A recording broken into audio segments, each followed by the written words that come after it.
What's up, guys? Welcome back.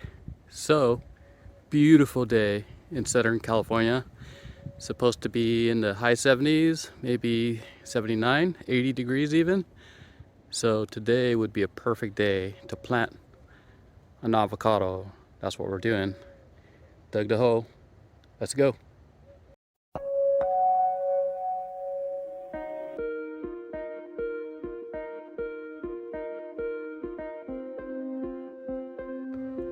So trying something a little different today. I'm gonna dig the hole, which I've already done.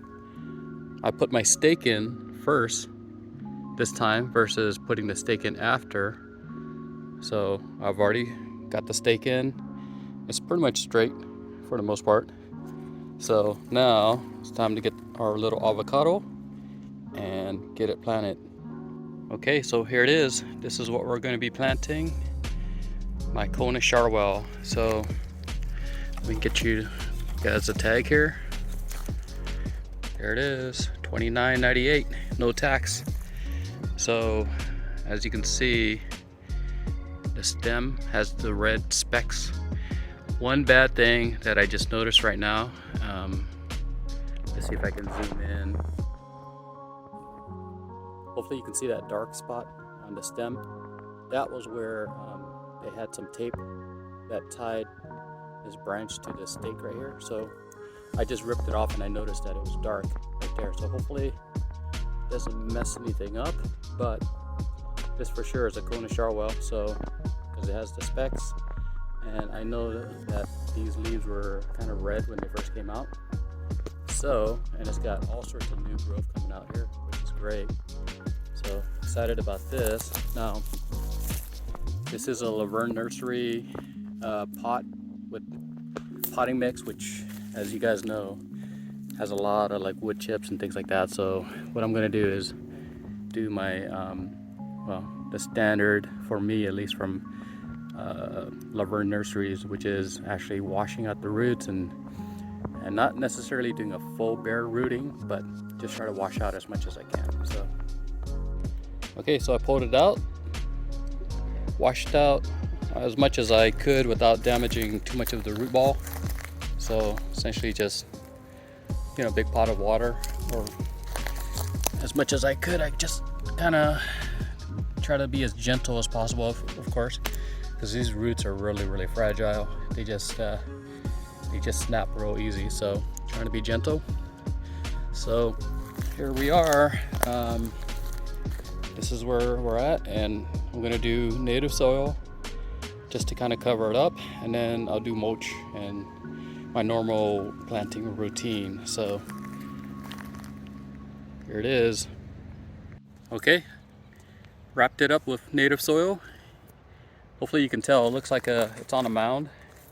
It's not an extreme mound, but it's probably 6 to 8 inches up. So that's what it's looking like right now.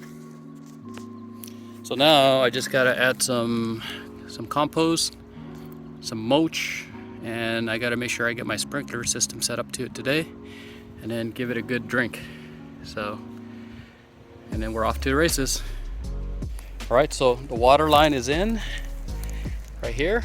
I just need to do the micro spray, which we'll set up next, but it's almost done, and then I just got to do mulch on top of that. So as you guys have been following my channel, if you guys are following my channel, you guys would know that I ordered this tree through Laverne Nurseries. I actually called them up and got them to deliver it to my local Lowe's, and I ended up picking up 4. So I was only going to pick up 1, but since they shipped a bunch of extra ones, I decided to go ahead and pick up 4. I gave away 1, and I gave away or sold 1 to a viewer on my channel that wanted it. So he reached out to me and I ended up selling it to him. So good for him that he has 1. Hopefully it's doing well for him. But I have 2, so this is my second Kona. Well, I have 2 that were in pots, and now I planted 1 today. So as you know, this is, I'm gonna call this, instead of my fake Kona, I'm gonna call this my Jan Boyce, which everybody believes is a Jan Boyce. So this kind of makes sense for me now, actually, because what I did was I planted my Hass right there, and then I had my Zutano right next to it, which is a B type, my Hass, which is an A type, and then I did a Edinger, which is right here, which is a B type, and then I thought I had a Kona, which is a B type right here, but now this Kona is a Jan Boyce, which is now an A type, so it kind of works out perfect. I got A, B, A, and then B. So now I got my Kona, which is right here. Kind of works out. So hopefully you guys are doing well. Let me finish up the mulch, and then I guess I'll do a final shot to see what it looks like as of today. So today is Sunday, February 6th, 2022, and beautiful day, definitely beautiful day in Southern California. Hopefully you guys are out there planting also. It's a little windy, not too windy, kind of breezy, but as you can see where I'm at, this little section here is protected pretty well, so that's a good thing for me. So I got one little emitter right now. You can see it's like coming out straight into the root ball.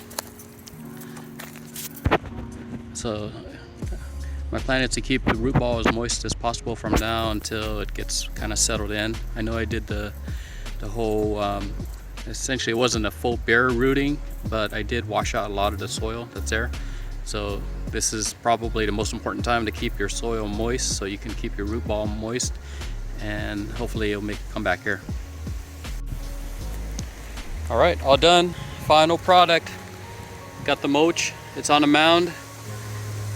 It's looking pretty good. If you guys are not planting avocados, you should be planting them today. At least I am. So hopefully you guys are having a good weekend, and hopefully everything is still nice and hydrated. So gotta make sure your avocados are hydrated, and I'm gonna go enjoy a beer. So one thing I try to do is I always try to take the tag off, because with the winds it just whips around and it can actually like rip the leaves off. So might be a good idea to take the tag off. But this is what we're drinking. I got this at Costco, out of all places. So looks interesting. It's a Mexican red. So see how this goes. I don't know about you guys, but I try to keep them all together, but I think I lost a couple. Kona, Jim Bacon, Pinkerton, another Pinkerton, Stewart, Surprise, Forte. This is my old Sharwil, which is Jan Boyce, Hass, Rutano, Anaheim, and then all the other dragon fruit, cherries, Satsuma, sweet lime, and this is a good one, yuzu.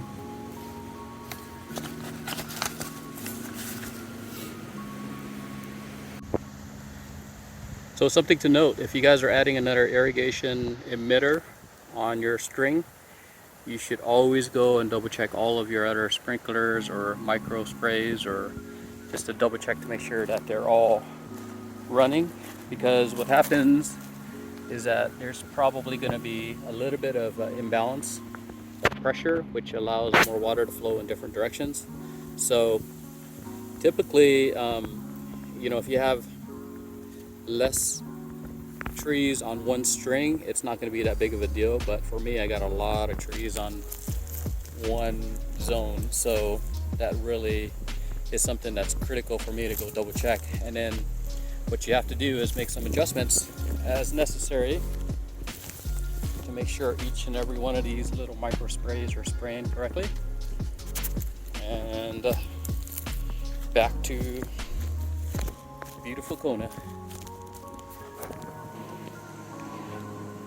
Hopefully you guys are having a good weekend. Thanks, and talk to you guys later.